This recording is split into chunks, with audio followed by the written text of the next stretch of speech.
Thanks. That's a great question. Integrity. Okay, I will try and be as succinct and to the point as I can. Integrity has two elements to it. The first one is our need or our ability to be able to align our thoughts, actions, and emotions, and our morals and ethics together in a wholesome manner, in a way that as we proceed with our thinking, as we proceed with our emotions, and as we proceed with our actions and behaviors in life, we are mindful of our morals and our ethics. And when that mindfulness translates into an internal locus of control, that makes sure that our cognitions are in line with our actions when it comes to morals and ethics, then we have integrity.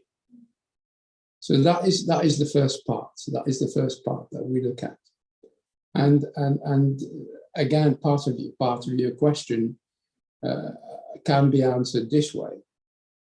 Integrity, as we've just seen, is very much to do with internal processes that we ourselves are in control of.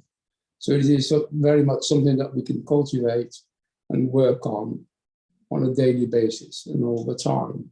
And we can start from a point where really there is no integrity as such and move towards more integrity and more morals in the sense that we understand, and more morality and more ethics in the sense that we understand it in whichever culture we operate, from the universal do no harm to the more dogmatic and religious nature of morals and ethics as we understand them. And that is integrity. The second part is external. So the first part is internal to us. The second part is external.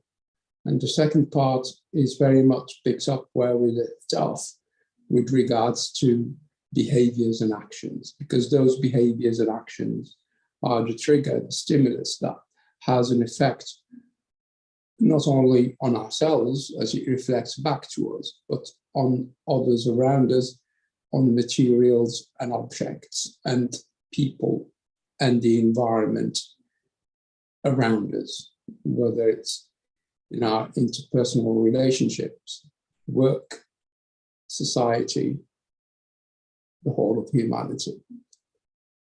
And in a sense that, again, to go back to our own philosophy, if we are true to ourselves, integrity is doing the right thing even when no one is looking. If we are true to ourselves, then we will be true everywhere else. And when we have integrity in everything that we do, it is seen by others in our dealings with them. And it does one thing: it increases trust when it's a positive, virtuous cycle. It increases trust and it increases our reputation amongst others and in the circle that we move in. And that in turn increases our integrity, because it gives us a positive reinforcement and a positive reward to continue with that particular behavior, which makes us feel very good about ourselves and then reflects back on our values and on our morality and morals and ethics and so on when it comes to the bigger picture in terms of principles and values. So it's very much in our interest to cultivate integrity, not only for ourselves, because we cultivate the goodwill, and it's almost credit in the bank, but also for others, because the more we cultivate integrity within ourselves and within our relationships with others, the more others are also comfortable in dealing with us. So it's almost an altruistic, selfish pendulum that we have there, where we do something for our own self, and it turns out to be good for others too. And we can see that with just these two very simple interpretations of integrity, why we insist on it being of high value for everyone around us.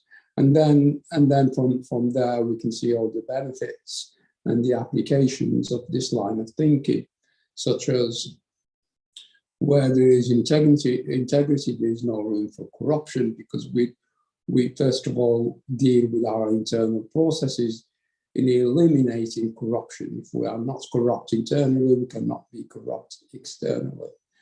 Where there is integrity, there is no room for mistrust, because when we trust ourselves to do the right thing, others will trust us as well. And they will trust us with small things, but they will also trust us with bigger things.